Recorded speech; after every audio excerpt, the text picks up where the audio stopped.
புதிய ஏற்பாடு மத்தேயு அதிகாரம் 17.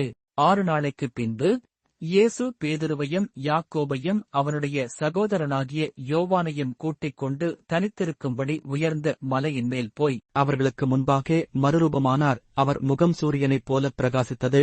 அவர் வஸ்திரம் வெளிச்சத்தைப் போல வெண்மையாயிற்று. அப்பொழுது மோசேயும் எலியாவும் அவரோடே பேசுகிறவர்களாக அவர்களுக்கு காணப்பட்டார்கள். அப்பொழுது பேதுரு இயேசுவை நோக்கி, ஆண்டவரே, நாம் இங்கே இருக்கிறது நல்லது.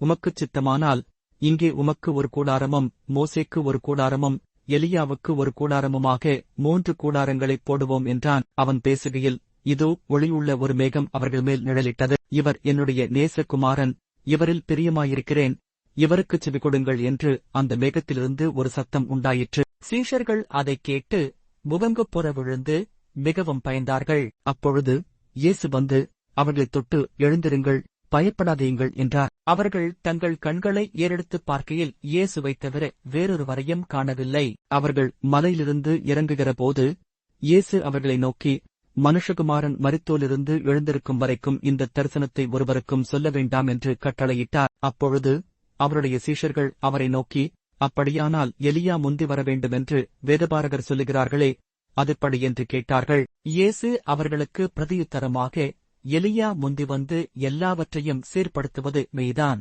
ஆனாலும் எலியா வந்தாயிற்று என்று உங்களுக்குச் சொல்லுகிறேன். அவனை அறியாமல் தங்கள் இஷ்டப்படி அவனுக்குச் செய்தார்கள். இவ்விதமாய் மனுஷகுமாரனும் அவர்களால் பாடுபடுவார் என்றார். அவர் யோவான் ஸ்நானனைக் குறித்து தங்களுக்குச் சொன்னார் என்று சீஷர்கள் அப்பொழுது அறிந்து கொண்டார்கள். அவர்கள் ஜனங்களிடத்தில் வந்தபோது ஒரு மனுஷன் அவரிடத்தில் வந்து அவர் முன்பாக முழங்கால் படியிட்டு, ஆண்டவரே, என் மகனுக்கு இரங்கும். அவன் சந்திரரோகியாய் கொடிய வேதனைப்படுகிறான். அடிக்கடி தீயிலும் அடிக்கடி ஜலத்திலும் விழுகிறான். அவனை உம்முடைய சீஷர்களிடத்தில் கொண்டு வந்தேன். அவனைச் சொஸ்தமாக்க அவர்களால் கூடாமற் போயிற்று என்றான். இயேசு பிரதியுத்தரமாக, விசுவாசமில்லாத மாறுபாடுள்ள சந்ததியே, எதுவரைக்கும் நான் உங்களோடு இருப்பேன்? எதுவரைக்கும் உங்களிடத்தில் பொறுமையாயிருப்பேன்? அவனை என்னிடத்தில் கொண்டு வாருங்கள் என்றார். இயேசு பிசாசை அதட்டினார். உடனே அது அவனை விட்டுப் புறப்பட்டது. அந்நேரமே அந்த இளைஞன் சொஸ்தமானான். அப்பொழுது சீஷர்கள் இயேசுவினிடத்தில் தனித்து வந்து, அதை துரத்திவிட எங்களால் ஏன் கூடாமற் போயிற்று என்று கேட்டார்கள். அதற்கு இயேசு, உங்கள் அவிசுவாசத்தினாலேதான். கடுகு விதையளவு விசுவாசம் உங்களுக்கு இருந்தால் நீங்கள் இந்த மலையைப் பார்த்து, இவ்விடம் விட்டு அப்புறம் போ என்று சொல்ல அது அப்புறம் போம். உங்களால் கூடாத காரியம் ஒன்றுமிராது என்று மெய்யாகவே உங்களுக்குச் சொல்லுகிறேன். இந்த ஜாதிப் பிசாசு ஜெபத்தினாலும் உபவாசத்தினாலுமேயன்றி மற்ற விதத்தினாலும் புறப்பட்டுப் போகாது என்றார். அவர்கள் கலிலேயாவிலே சஞ்சரிக்கும்போது இயேசு அவர்களை நோக்கி, மனுஷகுமாரன் மனுஷர் கைகளில் ஒப்புக் கொடுக்கப்படுவார். அவர்கள் அவரை கொலை செய்வார்கள். ஆகிலும் 3ஆம் நாளிலே உயிர்த்தெழுந்திருப்பார் என்றார். அவர்கள் மிகுந்த துக்கமடைந்தார்கள். அவர்கள் கப்பர்நகூமில் வந்தபோது வரிப்பணம் வாங்குகிறவர்கள் பேதுருவினிடத்தில் வந்து, உங்கள் போதகர் வரிப்பணம் செலுத்துகிறதில்லையா என்று கேட்டார்கள்.